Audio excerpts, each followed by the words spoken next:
Command control సెంటర్లో CM Revanth, deputy CM Bhatti, మంత్రులు ఉత్తమ్, శ్రీధర్ బాబు భేటీ. బనకచెర్ల ప్రాజెక్టుపై చర్చ. ఎమ్మెల్యే రాజాసింగ్ సంచలన నిర్ణయం. బీజేపీకి రాజీనామా చేస్తున్నానని ప్రకటన. రామచంద్రరావు నియామకంపై తీవ్ర అసంతృప్తి.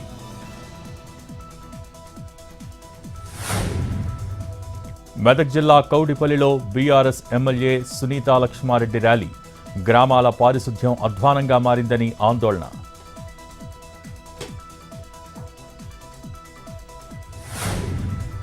విజయవాడలో వైసీపీ మైనారిటీ విభాగం సమావేశం. పార్టీ శ్రేణులకు దిశానిర్దేశం చేసిన సజ్జల రామకృష్ణారెడ్డి ప్రభుత్వ వైఫల్యాలను ప్రజల్లోకి తీసుకువెళ్లాలని పిలుపు.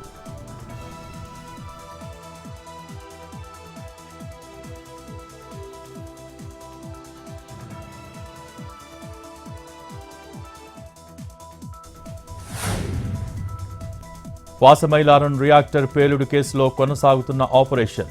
పాసమైలారం ఘటనలో 14కు చేరిన మృతుల సంఖ్య. మరో 10 మంది పరిస్థితి విషమం. ఆసుపత్రిలో చికిత్స.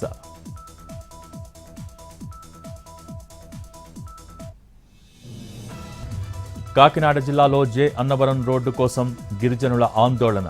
రోడ్డు ధ్వంసం కావడంతో ప్రమాదాలు జరుగుతున్నాయని ఆవేదన. ఎన్నిసార్లు ఫిర్యాదు చేసినా పట్టించుకోవటం లేదని నిరసన.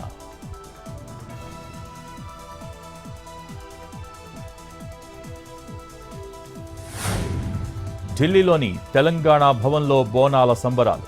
వేడుకల్లో పాల్గొన్న గవర్నర్ జిష్ణుదేవ్ వర్మ.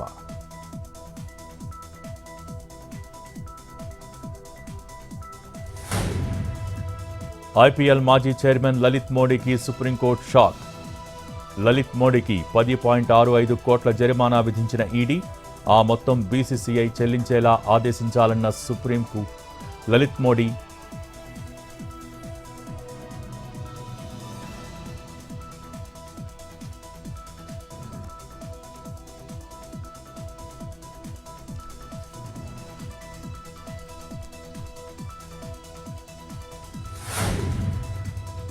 ఆదిలాబాద్ జిల్లాలో పలుచోట్ల వర్షం. పట్టణంలో ఈదురుగాలులతో కూడిన ఓ మోస్తరు వర్షం.